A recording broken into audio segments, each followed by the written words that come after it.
Junk Food Dinner 352.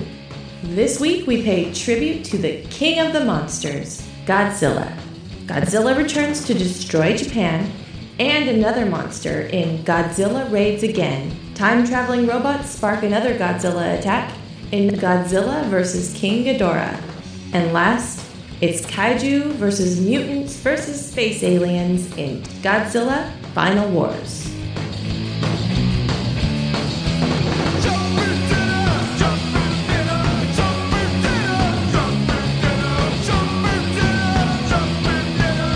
Take that, you dinosaur!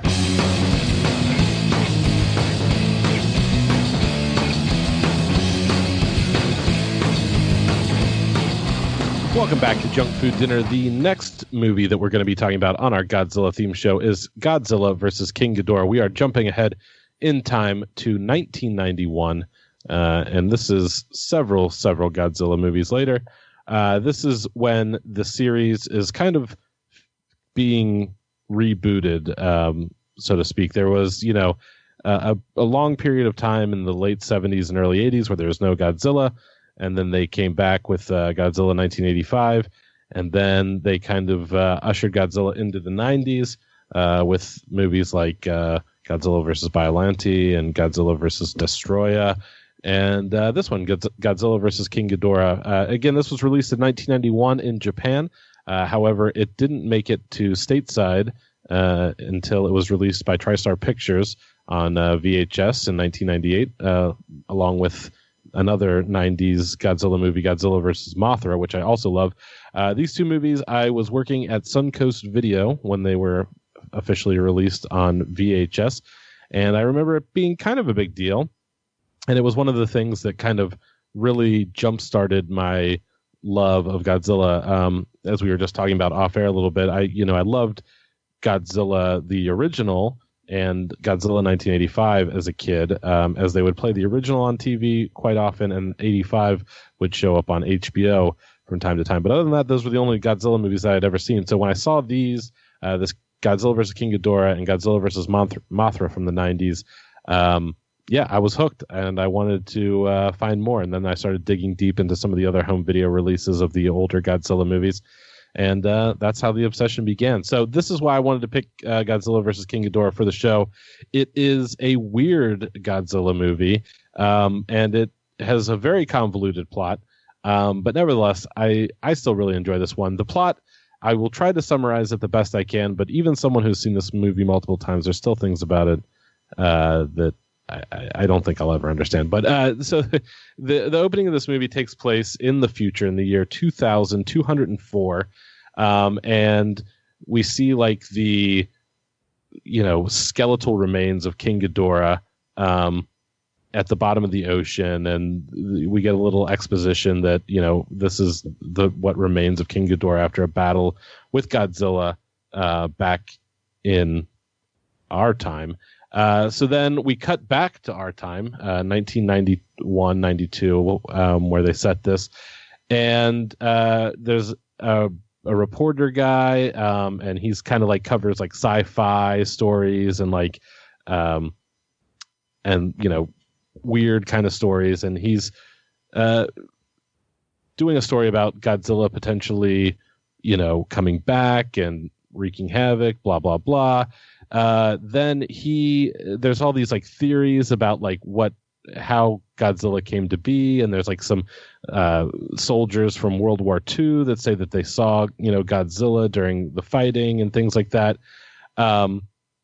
So then these aliens show up, which they're perceived to be aliens, but they are actually time travelers, and they say that they're here to protect the Japanese from the upcoming Godzilla attack, but they actually have ulterior motives. They go back in time to the World War II days, back to 1944, and the idea, I guess, is to stop Godzilla before he becomes Godzilla, because in this they kind of go into the backstory where Godzilla started off as a dinosaur, like a very much like a T-Rex type dinosaur, and they show him in this 1944 thing.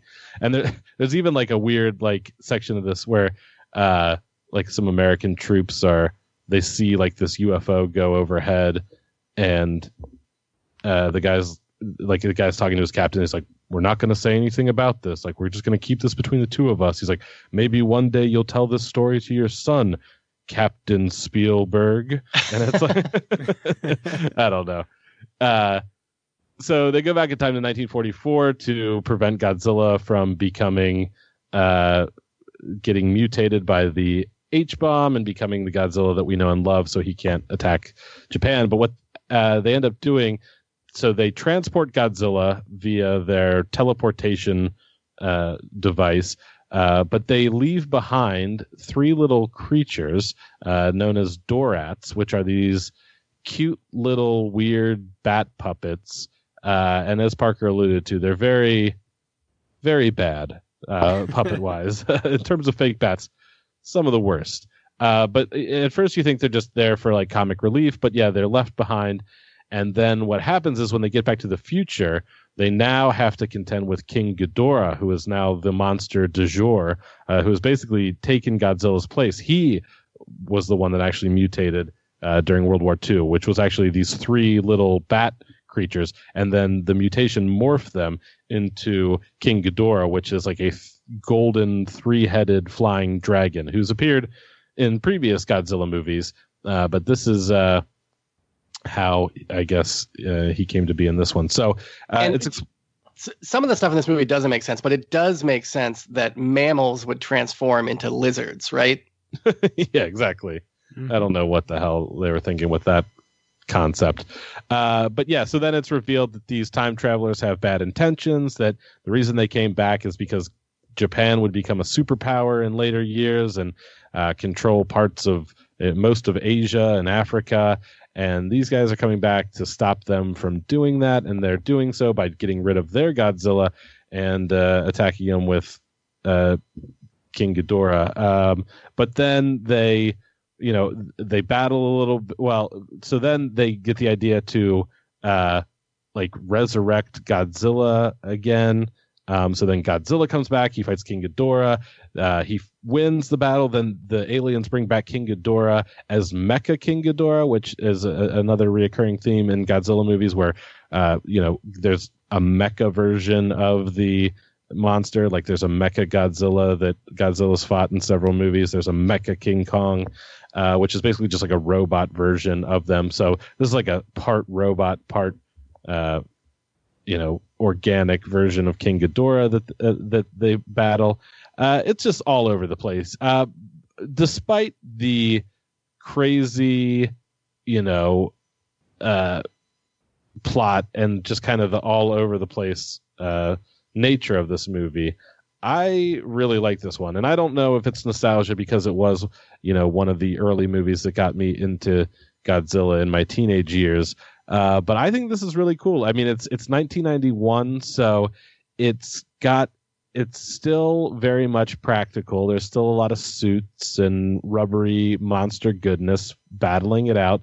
But there's, some 90s production value. It's kind of more in line with the movies that I grew up watching. It doesn't have that, crummy 60s or 70s production value. I mean, it's still cheesy. It's still very kind of over the top in a kaiju sci-fi way, but it does feel to my when I was a teenager watching these in the 90s, it felt contemporary to my time, so I felt like I connected with it more. I think Godzilla's badass in this. I think King Ghidorah is cool in this.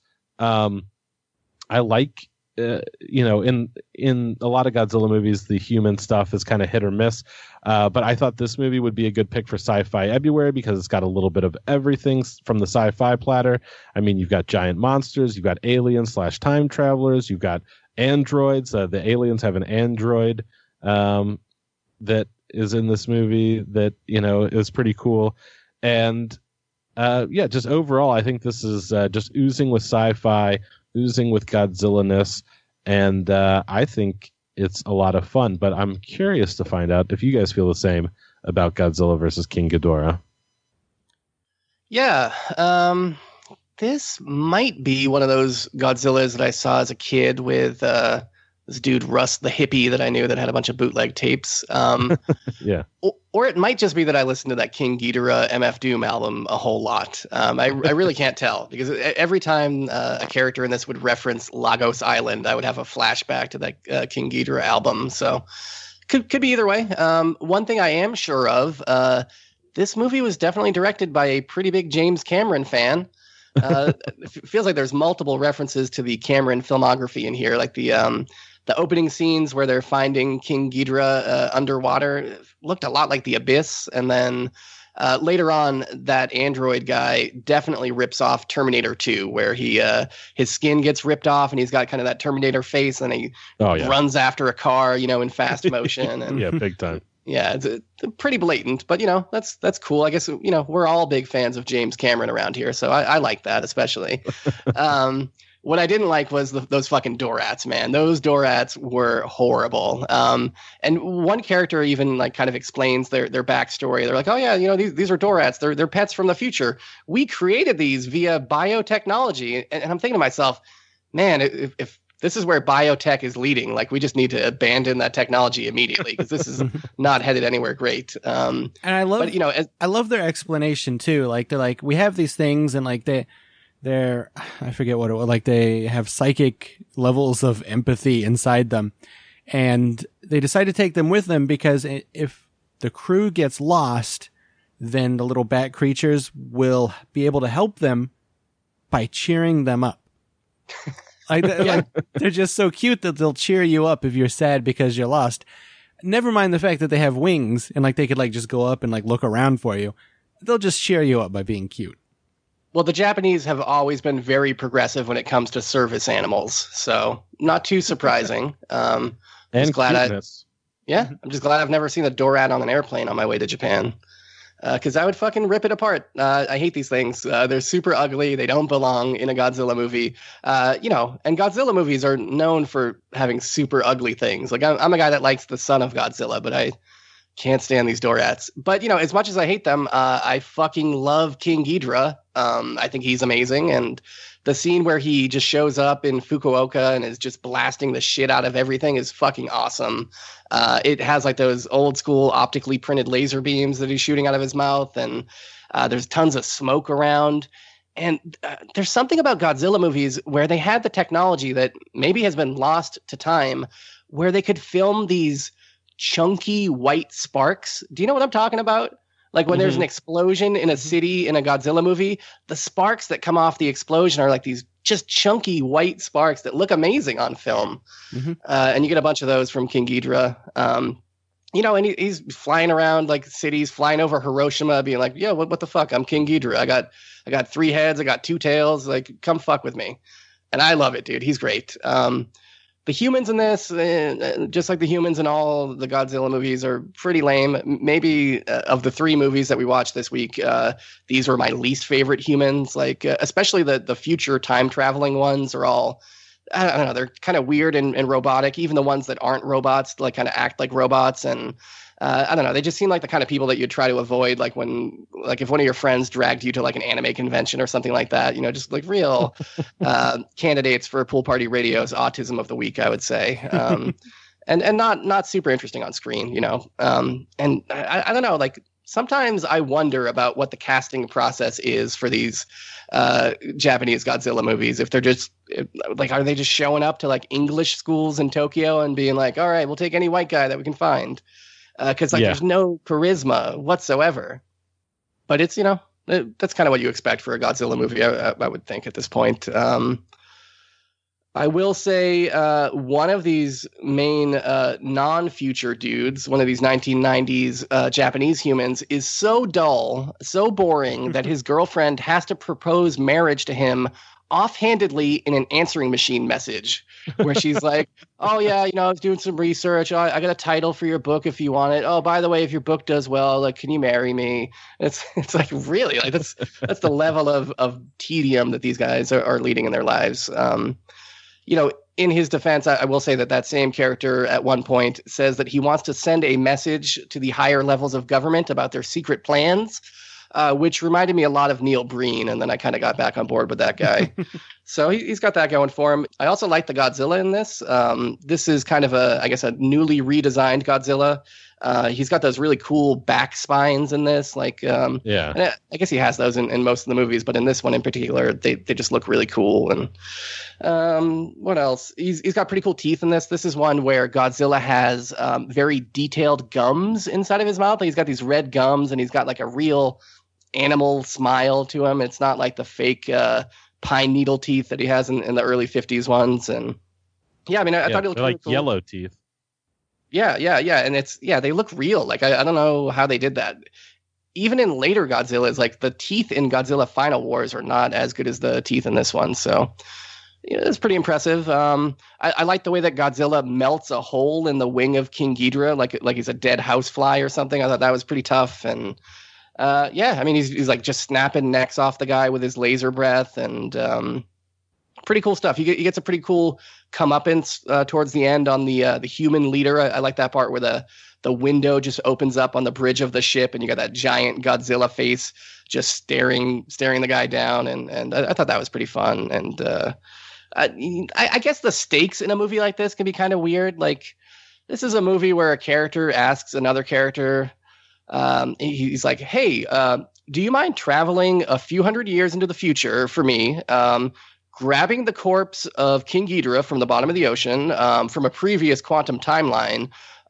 Could you bring him back to life and then transport him back here to me? And the other guy's response is literally just, yeah, I can do that. I can do anything. And that's like his response to this. It's like, well, if that's possible, like, what are the stakes in this movie? Like, I know that this guy's a robot, but geez, like, at least double your coding estimates. Like, this is ridiculous. And they kind of downplay all this really ridiculous stuff that happens in the second half of this movie. And it's, I know that Godzillers are weird and wild, and in this universe, everything's supposed to be kind of wacky, but things are really wacky in this universe. But besides that, I do like this. I like a lot of fun details in this. There's a character that works at a magazine called the Super Mystery Magazine. I thought that was a fun magazine. That magazine. Yeah, for sure. And one of the dudes in this, in the English dub, says that the dinosaur has turned into Godzilla with a hard R on Godzilla. And that's always my favorite way to say his name. I just love referring to Godzilla. It's very uncool to use the hard R when talking about Godzillas, though. I mean, this, you can definitely tell this movie was made almost 30 years ago if they're using the hard R. Uncool. Yeah, in this day and age, especially. Yeah, you can't get it was also used to good effect that they employed a 4D man style special effect in this. There's a hologram. The time traveling dudes at one point show up and they're like, "Hey, we're just holograms. You can put your hand right through us," and it looks exactly like the 4D man, which is one of the best movies we ever did on JFD. So I thought that was cool. A bunch of cool like Rambo style explosions in the jungle during those World War II flashback scenes, with like dudes doing like huge flips away from the bomb blasts, like some pretty impressive stunt work with real humans in those scenes, which felt a little bit bigger budget than I'm used to for a Godzilla movie. So overall, I think this is a pretty impressive one. It is very silly, extremely silly. And to be honest, I don't know if I really do like time travel in these Godzilla movies. Which is a problem considering my pick that we'll talk about in a minute. But it did inspire me to work on a draft of an outline for a movie that maybe we could sell this to Legendary. Maybe we can just produce it on our own. But, I'm calling it Twin Kaijus. And the plot of Twin Kaijus is basically we'll get some scientists to send Godzilla back in time to prevent 9/11. But won't you know, he accidentally knocks the towers over anyhow. And it's, it's kind of like a real Who Are the Monsters situation. I think it'll sell. But this movie's pretty fun. It's ridiculous, but, throw on the English dub, light a doobie and have fun. Because I think this is kind of a blast. Yeah. And speaking of English dubs, it's weird. Like, for almost all other foreign movies, I prefer subtitles. But I don't know if it's just because I grew up watching the dub version, but I almost feel like I prefer dubbed Godzilla movies. I mean, for one, this silly, I think you can't really harm the experience by using the dub. I would say that original one, there's merit. Sure. maybe even Raids Again. I think there's merit to the original Japanese language track. But yeah, when you're talking about fucking Dorats, all bets are off. You can watch this on your iPhone. I don't really care. Yeah, I also watched this with the dub. I like the dub in these movies. Like, they're just so goofy and visual. Like, I feel like if I was having to read the subtitles, like, I'd miss out on crazy shit happening in the frame. You know, my eyes being averted to the bottom of it. And I would be bummed out about that. So, yeah, this movie is really fun. I like that, like, I read on the Wikipedias that, like, the last couple of Godzilla movies, like, kind of tanked. So they were like, what can we do? Let's just rip off everything in America. And so they did that. And I think that's a good way to to stop your franchise from tanking, is to just rip off everything that's going on, I suppose. So yeah, pretty much everything you guys already said. I like that there's time travel in this. Like, I love the idea, and we'll get into it, I guess, more in the next one, or maybe this one's weirder, but I like the idea that there's more weird shit going on in this universe than just Godzilla. Like, it seems false to me that that like life kind of just like, the life would be completely normal outside of the fact that, like, once every 18 months, like, 2 monsters destroy a city, and then, like, they go back underground or whatever, and then life just resumes the way we know it. Like, it seems more real. Isn't that the world that we live in? I mean, look at fucking Aleppo or whatever. Like, there is crazy shit going on that we all kind of turn a blind eye to and pretend like it's not happening. Yeah, I mean, yeah, but I mean, that's not like, yeah. But those are brown people. That's what you're saying. No, I mean, like, Godzilla could conceivably destroy the entire world. So I think it's a little bit bigger. I don't know. I mean, you know, you're not wrong. I don't know, but it seems more real to me in this universe that there would. You say it's still real to you? Damn it! It is still real to me. It seems. So what you're saying is you didn't see Word Up magazine on the screen. There was no Word Up magazine in this movie. I don't know. It just seems a little bit more realistic that there would also be mutants, like we see in the next ones, or robots, or time travelers, or aliens as well. Well, not only that, in this world, like you said, Godzilla is not the only monster. And not only that, in between all these Godzilla movies, they're also making, Rodan movies, and King Ghidorah had his own movie, so these monsters, they all exist kind of in the same universe. Yeah, well, and I think everybody's in it for the monsters, though. But do you feel like the non-monster stuff dilutes the movie at all? No, because you got to fill. You can't just be all monsters, and so you got to fill the time with other stuff. And if you're going to fill it with anything, why not some fucking time travel and some fucking robots and some mutants, and put it all in there? That's what I say. I think that's what makes these movies fun. Is just fucking throw everything in the blender and see what comes out. Yeah, kind of, aesthetic. There's only so many times that you can have, like, a plucky little kid and his grandfather sit on the sidelines and explain what's happening in the movie while we wait for Godzilla. Yeah. So I'm cool with them adding just whatever they want to add.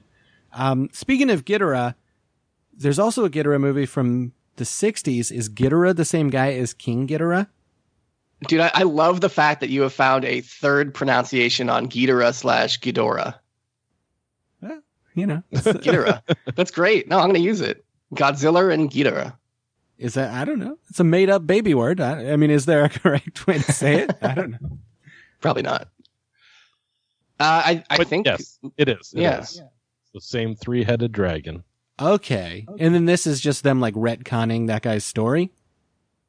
Yeah. Okay. I gotcha.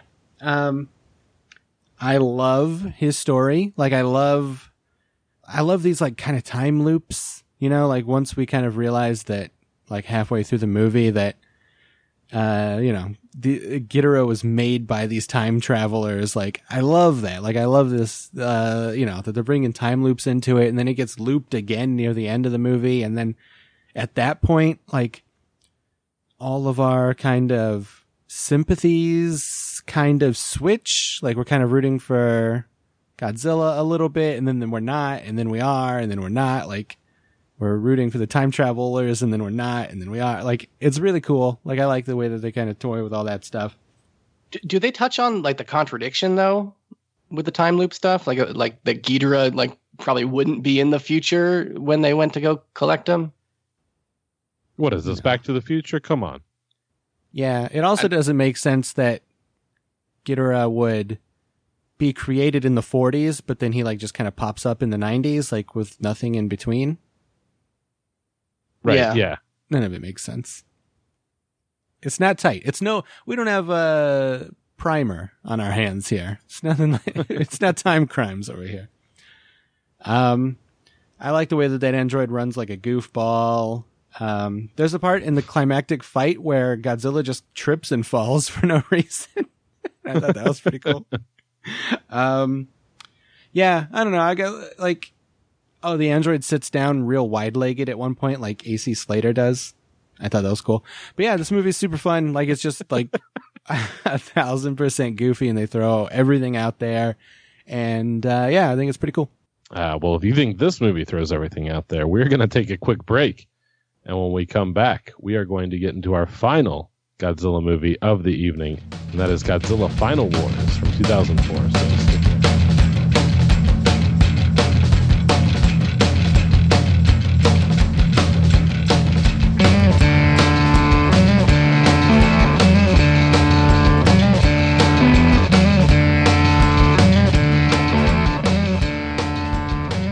Thanks for visiting the JFD video store.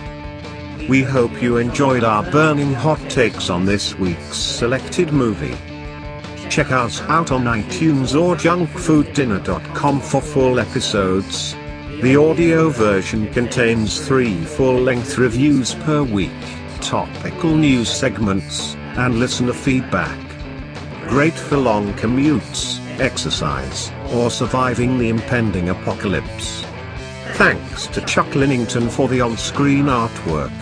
Email jfdpodcast@gmail.com or check us out on Facebook, Twitter, Instagram, Tumblr, or whatever else is going on. We're probably there and wanna hear from you. Until next time, keep washing them dishes.